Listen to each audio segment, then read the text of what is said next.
Thank you very much, everyone who's joining, and we have more people that are joining as we go through. So an absolute pleasure to host you all. This is the first time I'll be doing a webinar specifically on the African continent, and I'm very excited to do so. For those of you that are not familiar, MAGNiTT is focused on venture capital data that's looking at the emerging venture market space, which we categorize as those geographies that are kind of developing and growing in the venture capital remit. And what that allows us to do is really help us benchmark and see what the challenges as well as the opportunities are in those markets, more so than looking specifically at the US or Europe, which are completely different markets from a venture capital perspective. And on a personal level, I think it's been fascinating since the beginning of last year to learn more about the activity that's happening in Africa. And more than anything else is how we're beginning to see what I've been saying for a while, this cross-pollination of activity, which I categorize as either investment, talent acquisition, and or acquisition itself. In fact, just 2 days ago, Swivel, a Egyptian-born company headquartered in the UAE, listed on a SPAC on the NASDAQ, acquires a company in Turkey for expansion. As we know, scale remains the name of the game. And while the obsession of unicorns and the growth of these exits is extremely important, historically, at least I can speak for the MENA region, people have been somewhat siloed to Saudi Arabia, Egypt, UAE, have started looking further afield. And now much of the discussion has also been looking at the African subcontinent. And again, I don't claim to be an expert specifically, and hence I'm extremely excited to have three esteemed panelists joining me today, who I will introduce later in the session. And the way that I would like to structure today is to quickly jump into 5-10 minutes on slides to give a little bit of context on the data that we are highlighting on what's happening for Q1. Following which we'll go into a moderated discussion with the three panelists and then opening up the whole session to Q&A. So if anyone does have questions, please put them in the question and answers box and we'll get them later in the session. So just to give a little bit of context from the presentation, like I said, our goal is the emerging venture markets, which is Africa, Middle East, Pakistan, Turkey, while we scale into other emerging geographies. And so how did these countries fare in Q1? Aggregated at a high level, and I listened to a lot of commentary that's happening in the global markets, we saw that 2021, post the onset of the COVID pandemic, was a record year globally, was a record year regionally and in individual countries. And what we've seen now already in Q1 of 2021 is almost 50% of funding across all the geographies that I mentioned on aggregate is the same as 2021. Now, I have been caveating that to all clients and people that I've been speaking to. What we have seen is a slight slowdown in, a big slowdown in the public markets from a tech perspective. That has trickled into the private markets, specifically in the US. It is likely that there is a slight delay here in the emerging markets because there tends to be a delay in reporting of figures, but at least still positive momentum. And I can speak for at least the Middle East by saying that government support and government interest in this area continues to be extremely strong. And we may not be as impacted as international markets because there will be funding from a sovereign perspective. But again, I'll be interested to hear what's happening in Africa. And again, quarter on quarter, Q1 2022, was a strong one. And when you remove this black segment of mega deals, you'll see it's almost been 6 quarters of growth dating back to Q4 2020, which is extremely positive. How does this compare to the rest of the world?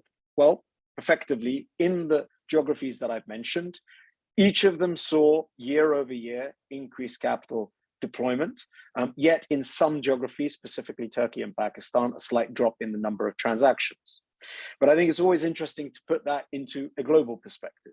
Now, I used to be criticized by saying, how do you compare EVMs and emerging markets to the US and Europe?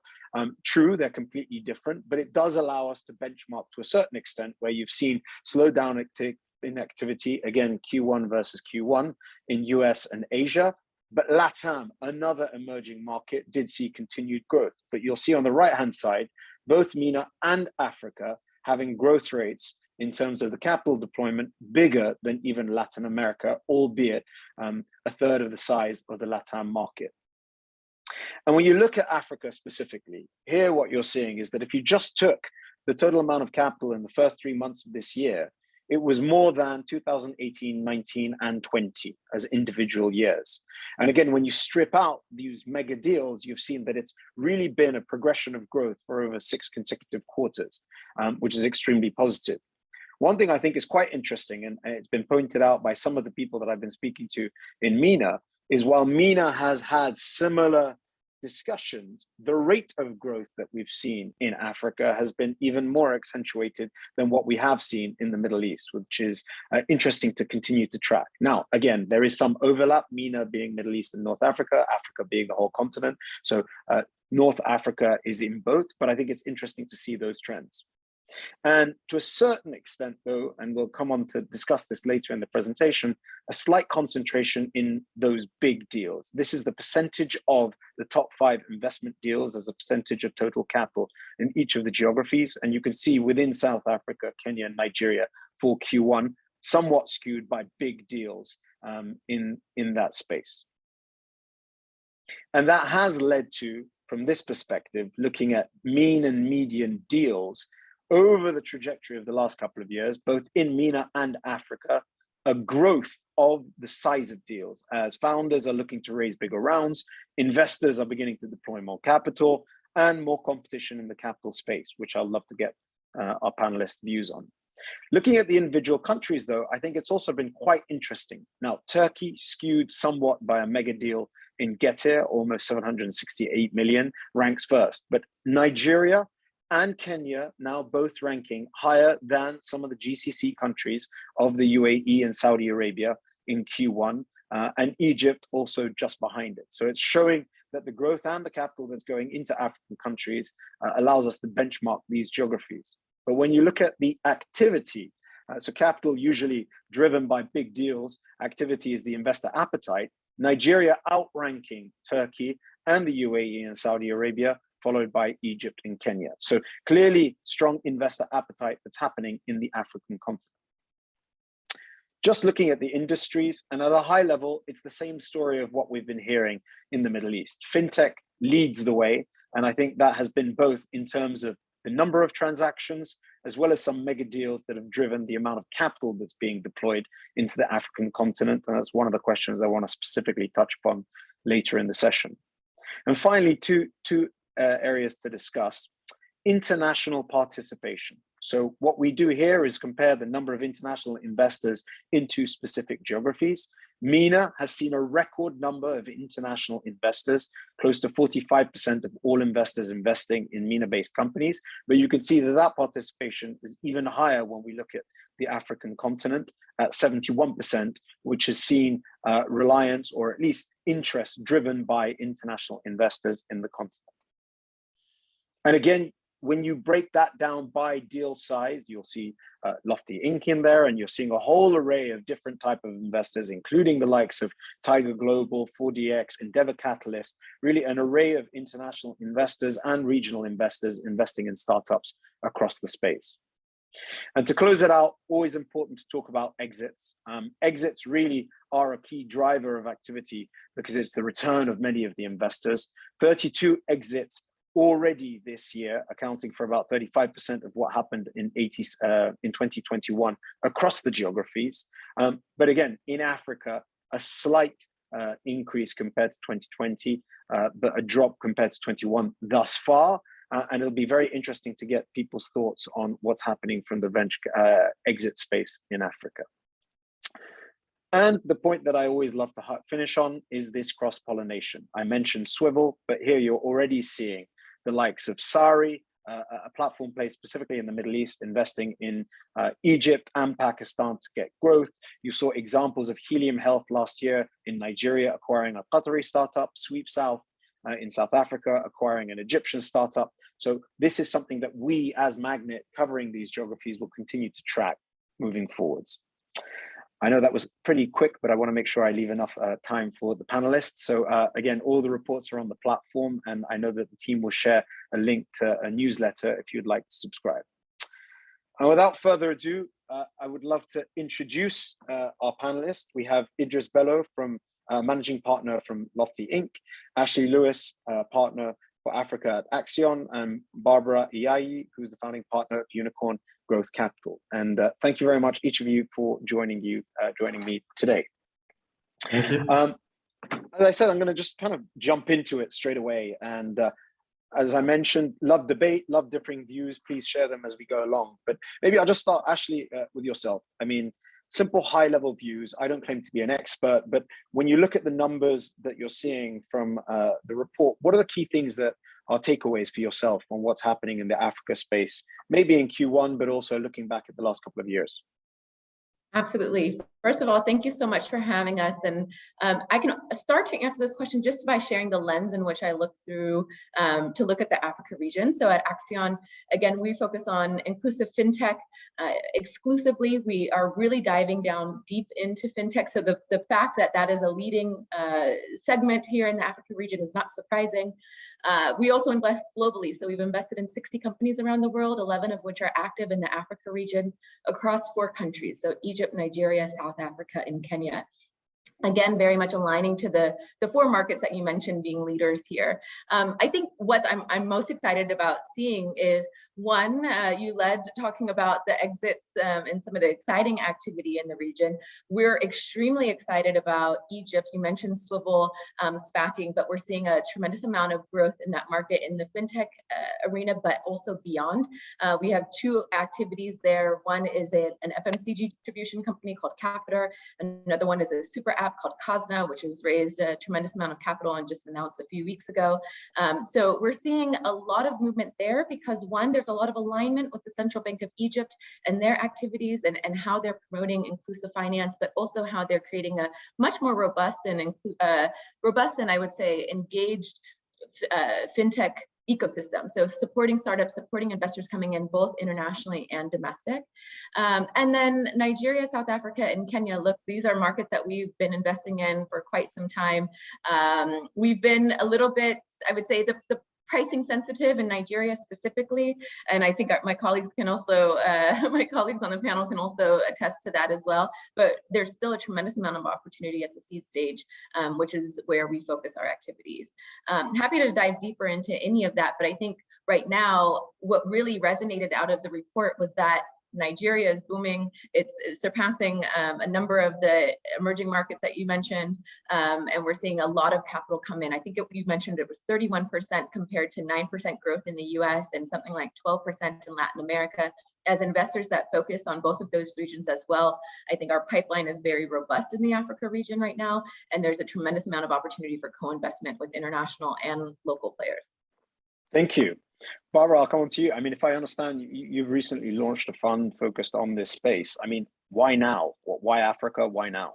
Yeah, no, I mean, I wish I could have said this 7 years ago because I've been talking about this 7 years ago, but I think now is the right time because there's just a lot more capital than 7 years ago. I think 7 years ago, 2014, 15, 16, we wouldn't have this conversation. You know, I was in the financial services space. My background is in financial services mainly. I was part of setting up an investments platform where we invested in banks across Africa. And it's through that experience that I got connected with a bunch of founders who were building all these interesting fintech companies. And they were doing a lot more interesting things than the traditional banks were doing. So for me, the writing was on the wall that this was going to take off, but there was no capital. I think it was when, you know, one of the founders went into Y Combinator and got a lot of funding there that everybody started talking about the ecosystem in Africa and in Nigeria.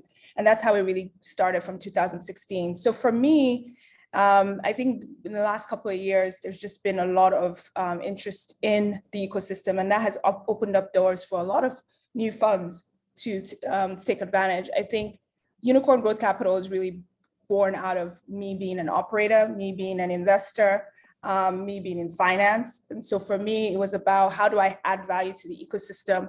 A lot of founders I felt I interacted with for the last 5 years, I felt struggled. And that was because of the ecosystem, struggle with finding funding, especially between the seed and Series A stage. It was hard to get to Series A, and then getting that funding at Series A was hard. So my fund is really about helping them scale, helping them get connected to banks, corporates, and now I'm really focused on DeFi, blockchain protocols, and really bringing a synergistic portfolio. So the industry has really moved in terms of like my thesis is following, where the industry is going. And I think the biggest thing I saw in your document was, Series A and B deals are getting a lot more funding. And that's because I think there's just a huge global appetite for funding and venture. And when we see a Series A or Series B deal in Africa, there's a lot more people trying to put in more money because of the check size. And that I think is the opportunity going forward. All these companies emerging into that late stage, there's a huge opportunity there. And we're going to see some exciting deals coming out of this year. And that's what's really going to drive the funding going forward. Thank you. Idris, we didn't get to meet when you came to Dubai earlier this year. I believe you were here for the STEP conference. And what was your takeaway of the sentiment of what's happening in Africa from the Middle Eastern perspective? What did you hear from people on the ground and their interest of the activity? Thank you very much, firstly, for this invitation.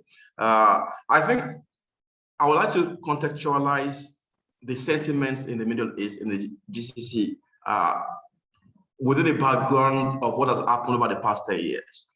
So at LoftyInc Capital, we're an early stage VC fund. We also run an active angel network that does pre-seed investments. But we're probably one of the very early local funds who have been investing in this space for the past 10 years. We made our first investment in Nigeria in 2013. So that's nine years ago. And people were asking us where the exits going to come from. Today, you're showing the exits. We made our first investment in Egypt in 2018. And I remember at that point in time when I was making a case to our fund to invest in Egypt, they were like, Egypt? Revolution, and I was explaining how those two big markets, right, Egypt and Nigeria, are, very similar, separated by languages, but very similar attitudes, big markets, and how you could actually leverage scale, build scale across those two markets. So glad finally in 2022, it's happening, right? Today, we have about 10 Nigerian companies that have actually expanded to Egypt. So from Flutterwave to Andela to Team App to OPay, to Reliance HMO, to Mono, to Be Free, right?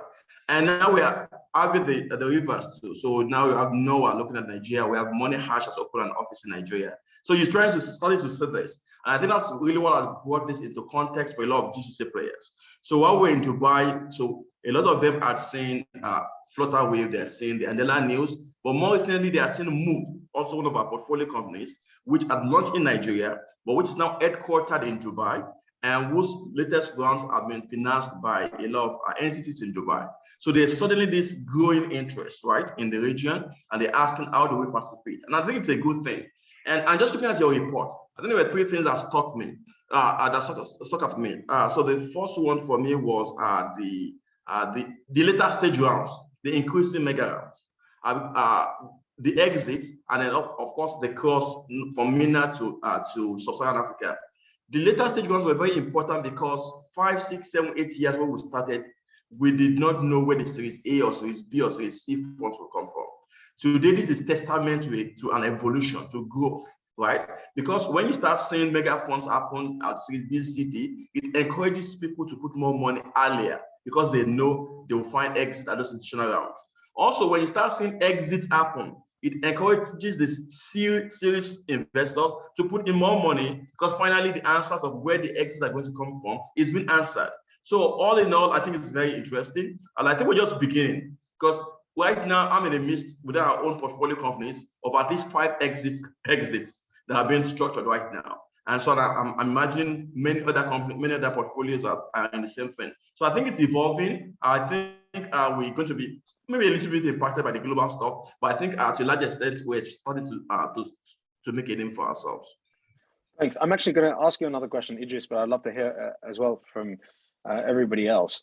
I went to Turkey 3 years ago. I was invited by the Ministry of Commerce, and at the time we did not see Turkish startups coming to the Middle East in their droves. They tend to go to Germany, Europe, and then go to Silicon Valley. And somebody that I met there from the ecosystem sent out a tweet, and it got 400 responses asking why is it Turkish startups don't scale to the Middle East. And they had the responses: language, politics, they had cost, and then the fourth answer, and the literal translation from Turkish, was we have not been shown the way. And 70% of people basically said, well, basically, we don't know how to do it.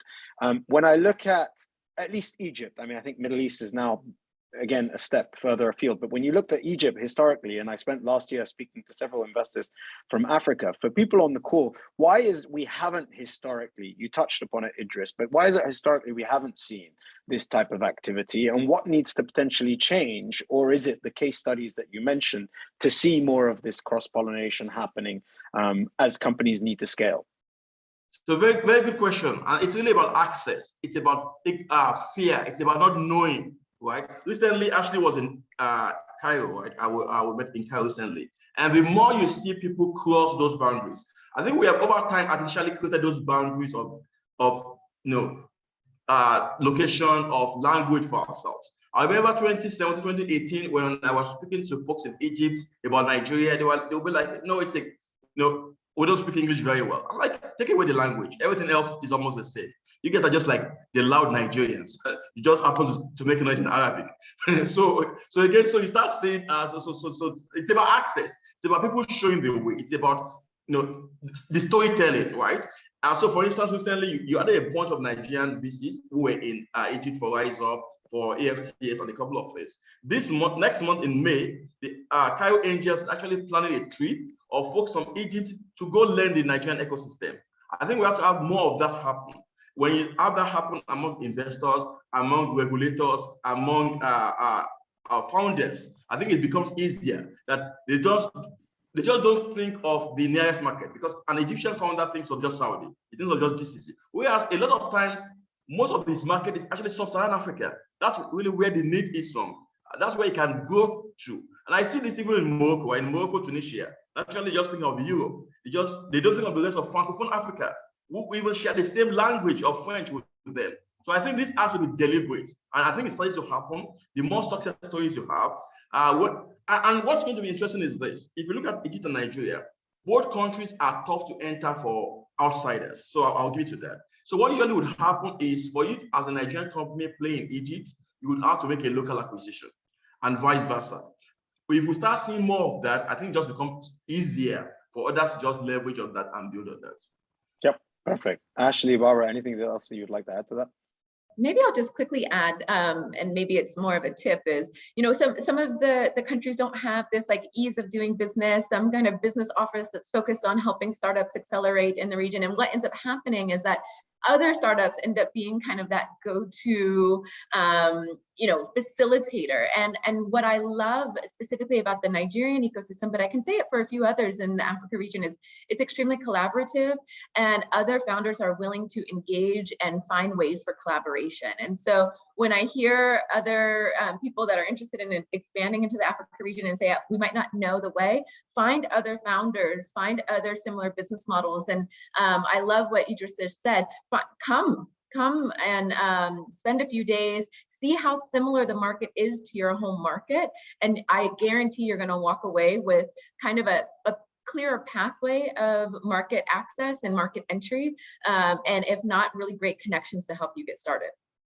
Yeah, and I think it's been quite interesting because obviously now through the pandemic, more of these type of virtual conversations have happened. So people have become more interconnected than ever before. Now people want to go and do the physical. I mean, Barbara, I actually wanted to ask you one specific thing. You said you were an operator. So the Middle East is always categorized as the challenges that we face with regards to operating scalability, obviously, because it's a fragmented market. Not many of the geographies, except for Egypt, have the size of Nigeria, for instance, and therefore it's somewhat limited. You talk about talent acquisition. It's not a region that's necessarily had the depth of tech talent, huge amount of talent, but tech understanding, entrepreneurial talent, and there's obviously funding. I mean, what from an operational perspective can you categorize as the biggest challenges of African companies potentially looking to scale? Are they similar, or are there slightly nuanced, different ones that we're unaware of? Sorry, I think I was on mute. No, I think they're different. I think so. Like Ashley and I were both focused on fintech, and one of the reasons why I'm focused on fintech is because fintech is sort of what is the glue about the African opportunity. It's just the financial infrastructure is just not there, and until that's there, the digital economy won't thrive. But every country has their own nuance around the financial infrastructure. One of the things that Nigeria did that made it so easy for fintech companies to launch is they created the BVN identity system, right? Which allows fintech companies to just easily open up accounts across the banking sector. That doesn't exist in Kenya. That doesn't exist in Egypt. Egypt is just building their eKYC. So I operated a digital identity platform, and every country had their own conversation about identity. But that is a foundation to fintech and to a lot of things that's happening in the digital economy. So I think the operational issues, you have to go into each market and you have to understand what are some of the barriers for scale, because each market is scaling rapidly because of some underlying infrastructure. Kenya was mobile money, Nigeria was BVN and all these different things, so understanding that, helping, and then also looking at it as an opportunity. So for me, I invest in infrastructure because I think that is important. Build that eKYC infrastructure in Egypt, build all these interconnections, open banking interconnections with banks in Egypt, because then all these startups are now going to be able to, you talk about ease of doing business. Part of that is infrastructure. It's about startups from other countries being able to plug in to those APIs in Egypt and start going, right? You can do that in certain countries. And in Francophone Africa, for example, that doesn't exist. So from an investment opportunity, I'm definitely looking at companies that are solving those hard infrastructure problems. From an operator perspective, with respect to founders, they have to look at that as well as they scale into different markets. So that is something that we work with all our founders on, is how do you scale? How do you get licenses? How do you deal with all these operational issues in order to become a unicorn? You have to scale. And one last thing I wanted to say about the Egypt thing is, I think this conversation is mute. Any investor who is investing in an Egyptian company is asking Egyptian founders, are you going to scale into sub-Saharan Africa? So everyone has to figure it out. And the same thing with Nigeria. Are you going to go into other parts of Africa? Are you going to go into Egypt? There's several venture funds, like Union Square Ventures did their first deal in Africa, and it was in Egypt. So they're looking at it and saying, how do I get this Egyptian company to give us, Pan-African exposure? So just to double down on that again, in the Middle East for a long time, if you were in Saudi, you would focus on Saudi only. Many Egyptian companies focus only on Egypt. Forget even regional. It's just country first. Now we're seeing somewhat in Pakistan. A lot of Pakistani companies are looking at Pakistan, and even Turkey. They just look at Turkey. Do founders in Africa tend to have a mindset to think beyond their borders? Is that something that exists, or is that something that is now developing, and we're seeing that view of having regional, if not global, companies coming out of African countries? I think with the Series A, B movement and the increase in size, African expansion, regional expansion, even emerging market expansion, LATAM, Asia is going to be the name of the game, because people need scale. People need to go into these different markets, and investors are going to demand it. So we're going to see more of this happening going forward. Great.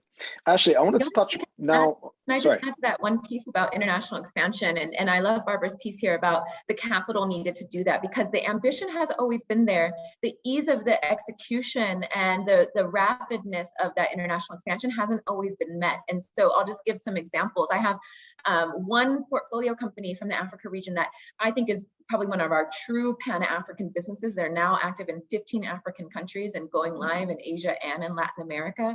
But we don't see that story all the time. It's now increasing, and I think businesses are getting the funding that they need. That's obviously going to improve over the next 24 months. But I think there's still a lot to be desired when it comes to selling the Pan-African story.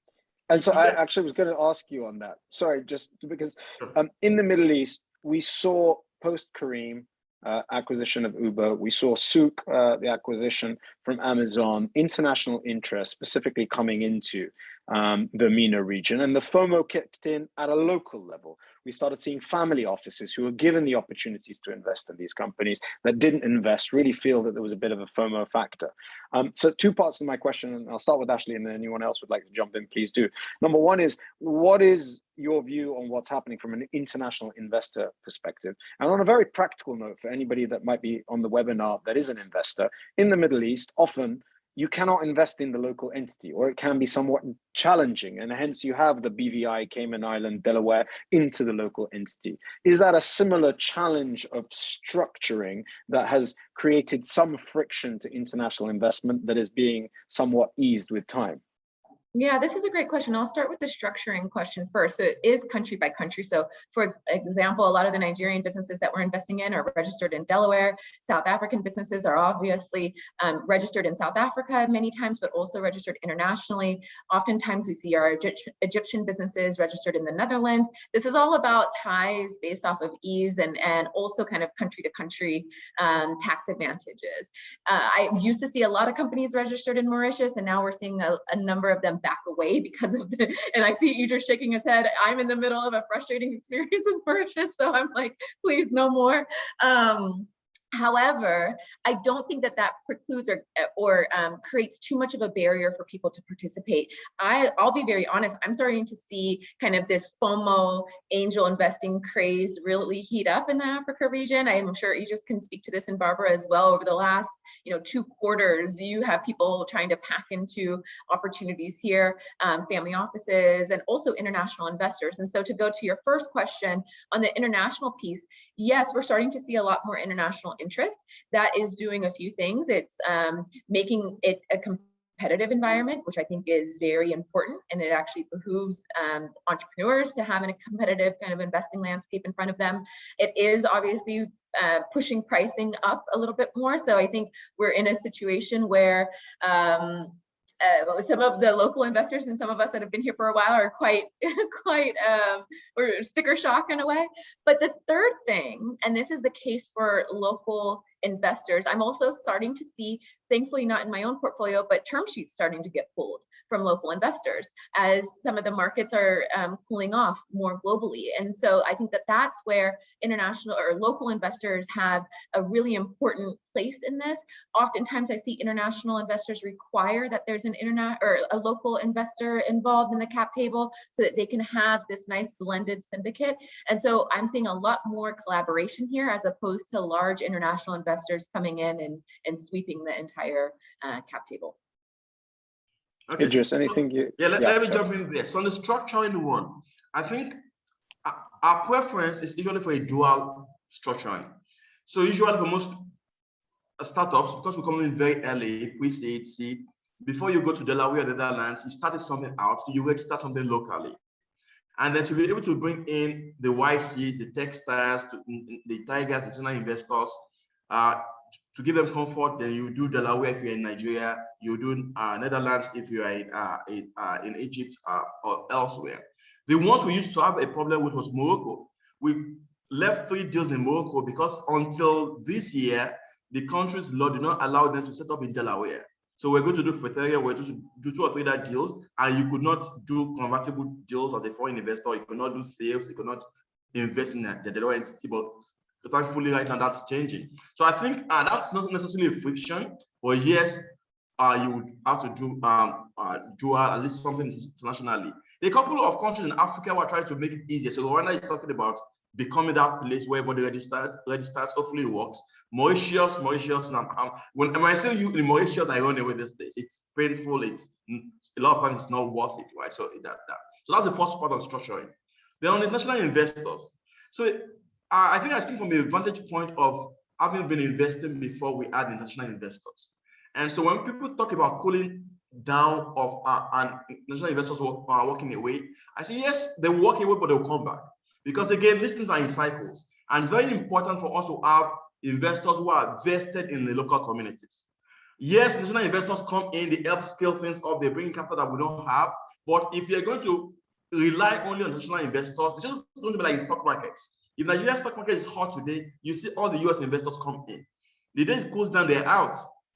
You can't run the VC space sustainably that way. So you're going to need to have investors who are beholden to that ecosystem. Come rain, come shine, they are there, and they just get supported by the elder investors. And I think we're starting to see that. At the last count, there are probably about 20-30 local VCs in Nigeria. Egypt has huge numbers of family offices and things like that.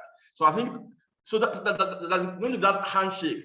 You look at investors, international investors, to internationalize operations, capital, but you also need the local investors for the local know-how to keep things going on. And when things cool down, maybe the prices come back reasonably, and then in another couple of years, it goes back up. So one last one I wanted to make also So as you start looking at those markets and the nuances, you start seeing, for instance, when you compare Nigeria to Egypt and South Africa, you see a lot of activity in Nigeria very early on. But because Nigeria does not have the depth of stock market infrastructure and company infrastructure that South Africa has or that Egypt has, when you start looking at the exits, you start seeing the differences. It's very easy for a local company in Egypt or South Africa to acquire a startup today. The stock market is pretty, deep. There are deep pockets and things like that. Nigeria is not there yet. And so one of the things we have done around this is to encourage alliances of M&As between our companies in Nigeria and local subsidiaries or partners in Egypt or in South Africa, with a means to looking at an M&A, listing on the exchange, or even because, interestingly, right now, you are looking at Saudi companies who are mostly soft bank backed, who have raised capital, who need to expand, and there's no way to expand except they acquire companies in Africa, or they want to acquire big companies. And so what ends up happening is you start merging companies in Egypt, in Morocco, in Nigeria, becomes bigger enough and attractive to one of those bigger companies. So again, those are the kind of things we start seeing happen. Yep. Great. I mean, that's definitely one of the things that we're definitely seeing right now. I'll come on to the exit one in a second. Again, if anybody on the call has any questions, please put them in about 5 minutes. I'll come to them. Idris, I was going to actually ask you the question, but if anyone has this opinion, I alluded to earlier in the call, governments in the GCC and the wider MENA region are specifically focused on entrepreneurship. I sit in Dubai, and I know both at a Dubai, Abu Dhabi level, UAE is extremely focused on this. Huge regulation changes to kind of drive this. Saudi Arabia is pushing through a lot of change. And similarly, and even in Pakistan, Turkey, you're seeing this happen. On the African continent, or at least the subcontinent, because I'm aware of this activity in Egypt, is this an area of interest for government? Are they taking specific measures, or what more could be done to really help support innovation and entrepreneurship in this space? Sure. So it's happening, but it's not happening fast enough, right? So one of the reasons we did our annual investor meetup this year in Dubai was it was the easiest for even our founders to get to.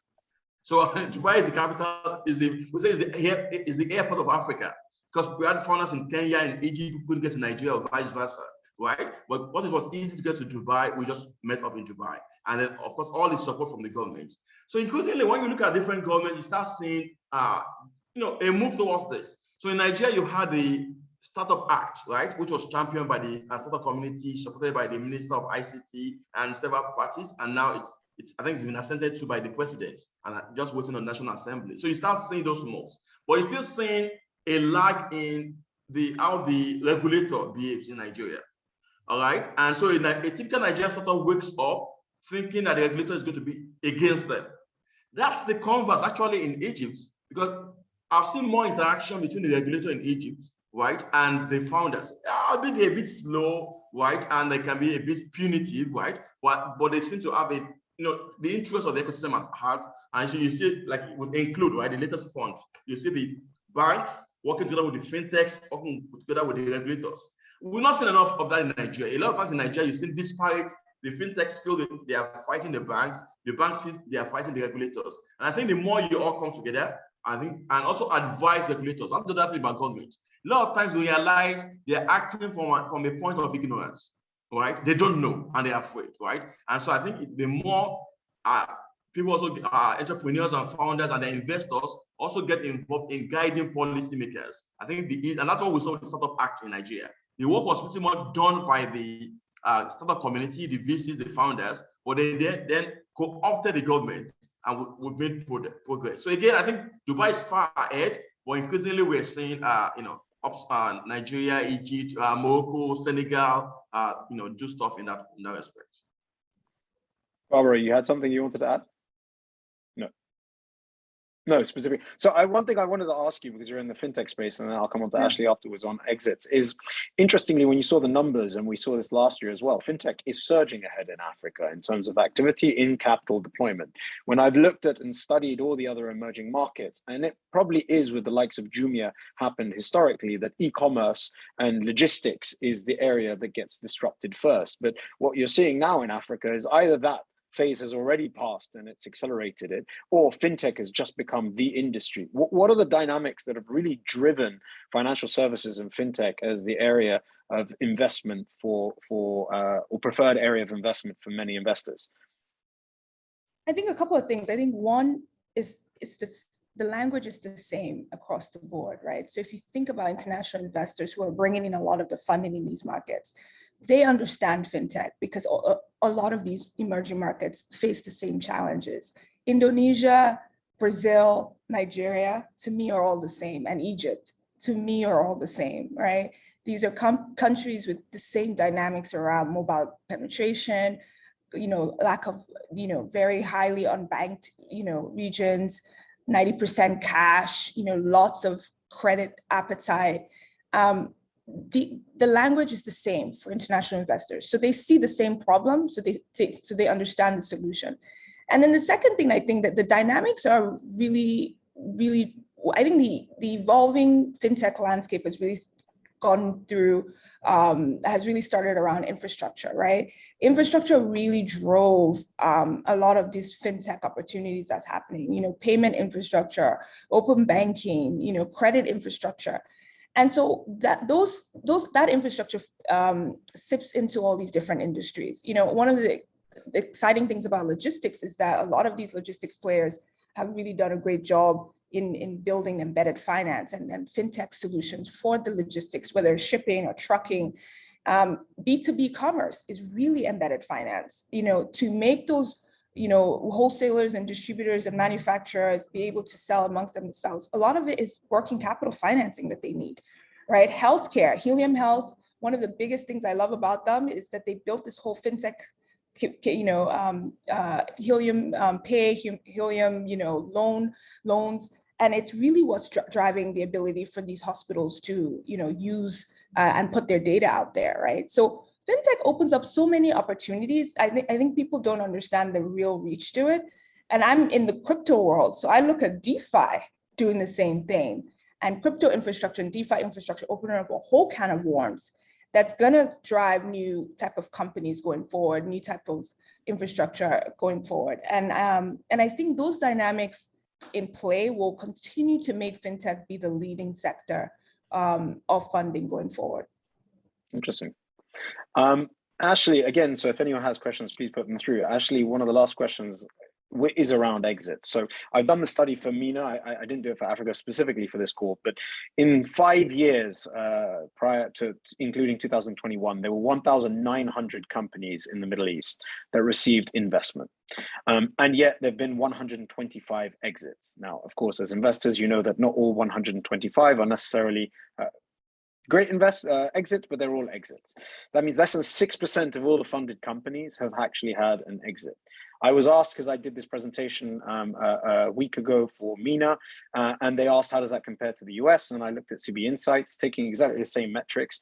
25% of companies that received funding had some form of an exit based on the data that they have. Now, you can't completely directly compare them, but it gives a little bit of a benchmark. What's the situation in Africa? We saw the numbers that I shared earlier, but what is it that needs to happen to see an acceleration of some of these exits? And do you agree with Idris, which I think is a trend that continues to grow, that you will start seeing marketplaces coming from well-funded companies acquiring companies to effectively make bigger propositions for scale? Yeah, absolutely. So I think there was one challenge that was prohibiting us from getting to the true exit story, which we wanted to see in this region, which was the capital challenge. And we're starting to see that solved. We're getting the right kind of capital to companies. Hopefully we're going to start seeing 100 million Series Bs or Series C rounds in the future. And I think that that's really going to help shepherd companies through that cycle of VC funding and potentially into later stage funding that they need as well. So that's number one. Number two, I think the best indication of how exits are going to take place in this region is actually in the acquisition activity. And what we've seen in 2011 and the beginning of, or sorry, not 2011, 2021 and 2022 is that there's a hyper acceleration in acquisitions. I just had one of my seed stage companies that's pre-Series A acquire another player in the region. We're starting to see things like that, which we never saw 5 years ago. To be quite honest, we didn't see that level of acquisition activity. Can I ask, here in the region, they criticize that founders have an ecosystem, not an ecosystem. Is that similar in Africa when it comes to the M&A activity, or are people more willing to just accept that if we combine, we're going to be more successful? Sorry, I didn't mean to interrupt you, but to that point, for no, it's a great point. I think, in my opinion, I would love to open up to the rest of the panel, but I haven't seen it be as ego-driven. I think it's been more what makes sense for the business today. But large, to your point about large marketplaces coming in and acquiring smaller players, we're starting to see that as well. And I think that's going to happen, and that conversation is happening more at the board level about how can we either expand internationally through acquisition activity or expand domestically as well. I haven't seen it be exclusively ego driven, but I might be talking from a smaller sample size than my colleagues on the call. I'm curious for Idris and Barbara what you've seen. So we have a portfolio of over 100 African startups over the past 8 years. And this year, when we had our founders meet and release, we said this is the year of consolidation, because we realized not everybody is going to survive, especially if you have a beer season coming up. And there are several people who are better serving as COO of a region, CEO or product lead or part of a bigger entity than each individually being a CEO, talking to the same, FMCG, right? Because again, you have a lot of these overlaps. I will see this for pre-seed companies. A lot of them, overlap. So you all go meet at MTN or go meet any of these big players, and you're making the same pitch. You go meet Islamic Bank, and there are 4 or 5 of them are EKYC companies. And so, so we're encouraging them to talk to themselves, either those that are in our portfolio or other portfolios. So, and that's why I said as we speak, there are 3 or 4 plays going on around our mergers right now. Because it strengthens your hands, it allows you to focus on key areas and compete well. But yes, the issue of ego is there. But I think increasingly, people are understanding that it's better to be alive and be the COO or be acquired than to be dead and not even have anybody pay for that. So I think that's one thing but it's going to improve over time. So I think that's one. The other thing I see is talking about exits. We are going to have to be deliberate on the continent about our exits. And I say this to my team every time. Exits don't just happen. You engineer them, you create them.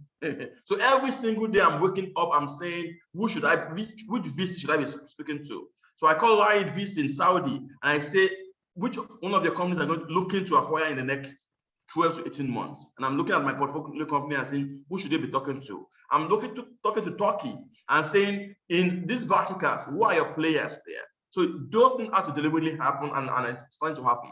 Lastly, also on exits, because the IPO market on the continent is not very robust. So what I've seen, I think is going to happen, and I've had this discussion with Tariq at India Capital, is where you actually start having late-stage funds list on exchanges. So imagine a late-stage fund that has a MaxApp, that's a Trailer, it has all those big companies. And so that fund actually lists on the exchanges, offers liquidity to investors in that fund, and then the public can actually buy a share of that fund, and by that have access to MaxApp, to whoever it is, without forcing those companies to go, do an IPO by themselves. So again, I think we just have to, over time, create what works for us, knowing our own unique and peculiar circumstances. I think it's fascinating. So, I mean, I'm going to plug MAGNiTT because it would be wrong if I didn't. But specifically to your point, because I can tell you personally, I've spoken to 3 clients in the last month, and these are big international, regional investors. And what I highlighted to them, which they hadn't considered, is exactly the point that you're doing. But I'm going to claim that you're able to do the reverse through MAGNiTT. If you look at your portfolio company and you want to identify those potential M&A opportunities, you just need to look at who those companies are in Saudi Arabia, in Egypt, in UAE, in Turkey. And specifically, One is an international player who was trying to understand how best to get involved in the region. I said, look, you either invest by thesis or you invest by portfolio and see which companies are similar to the ones that you have. Worst case, you have a potential M&A activity. Best case, they succeed on their own right. And I think that definitely even in Africa, where you start looking for potential acquirers, I hadn't looked at it from that opportunity, that there's all these companies that could potentially be interesting. Just to close out, two final questions, and maybe I'll ask Barbara. I'm not familiar with the African startup ecosystem space well enough. If you had to attend 2-3 events in the next 9 months to really get a hands-on experience of what's happening there, what would they be? Or anyone on the call that can highlight some of the key events. We have Rise Up in Egypt that I know well, but I know the ecosystem in Egypt. But for Sub-Saharan Africa, what are the ones that are must-do attend events that are worth checking out? Africa Tech Summit, I think that did really well in Nairobi. Africa Fintech Summit, you know, they always do different things in different countries in Africa. I think the last one was in Egypt and DC, but yeah. So yeah, that's my. Ashley, Idris. Yeah, so Rise Up is good, but it needs to be more inclusive. So I went there again. So that's what I keep telling my Egyptian colleagues, right? Again, you're part of the continent. I don't like to say Africa, you're part of the continent. I'll message Abdul Hamid now. So bring in speakers, bring in founders, make visas easy. That's the other part. Because Nigerians couldn't even get visas. Founders couldn't get visas to Rise Up. So I think that's one. So Rise Up could be much better if it's more inclusive. Africa this is not on the investor side, but I think for instance, Africa is going on right now in Nairobi, and I know a lot of even some founders who went there. Tech Point and Tech About used to have a lot of events in Nigeria, but again, I think going on, people need to be more inclusive, and that's really it. And I think if that's one thing we're doing at LoftyInc, since we're very well diversified, is doing the bridging, right? When there's an investor summit or there's a founder summit in all these summits in Egypt, let the folks from Sub-Saharan Africa be aware of it, bring speakers there, bring founders on there, and vice versa. I think the more you do there, the more they learn from each other, the more even investors find new opportunities. But again, we have to be deliberate. It's not going to happen by themselves. Or maybe MAGNiTT could even have facilitated some of that too. Thank you. We'll see. Let's see how the next couple of months goes. Look, I mean, honestly, it's one of the things that I'm most excited about. I said at the beginning of my introduction, I know that there are platforms similar to us in Africa. I know there's similar platforms that are in Turkey and in Pakistan. Where I get particularly excited is when you can bridge these gaps that cross across all of them. That's really the opportunity that continues to scale and grow. And really Southeast Asia, LATAM, and Eastern Europe was the areas that we want to kind of expand into next. Really, when you can break down these barriers to information, then you can see more of this cross-pollination taking place. Final question to each of you. One prediction for the next 12 months that you see happening in the African continent with regards to venture capital and startup activity. Let's start with Idris, Ashley, Barbara. You're going to have a bunch of acquisitions, M&A. I don't know that that's a prediction, because it's also inevitable. Once there's a cooling down of capital, you start focusing on revenue. You start seeing who's going to survive, and naturally, the only way for ecosystems to go through those is consolidations and acquisitions. So I think you're going to see a bunch of that happening. Yeah. I think you're going to have a diversification of funding sources. So a lot more micro funds coming to the stage, and larger players that are also bringing large capital for growth stage funding as well. More unicorns. There are going to be more companies that are going to be valued at over $1 billion soon. And I think MAGNiTT, you need to start tracking crypto. I think there's going to be a bunch of companies in the crypto space coming up. We track it already. It's just, yeah, we will start bringing out research on it. Look, thank you very much. I really appreciate each of your times individually and collectively. I mean, for me, it's extremely informative. I think it's great to see the activity that's happening. Like I said, I'm personally extremely passionate about what's happening in terms of the cross-pollination across these geographies. If you ever happen to come to Dubai, it'd be my pleasure to host you and meet in person, and vice versa. I was just telling Ashley before the call, I think at some point I would love to come and do a road trip. And like you said, more inclusive. I completely agree with Idris. Historically, it hasn't necessarily been the case, but I think there's the opportunity now to really become more inclusive. And I haven't mentioned the Pakistan and Turkish. You mentioned this Karachi, UAE, Saudi, Nigeria. I think there's huge opportunities across all of them. But thank you very much. And if anyone wants any more information, we'll be sending out a link to this video afterwards with a couple of the reports and the newsletter. But thank you very much for your time today. Thank you.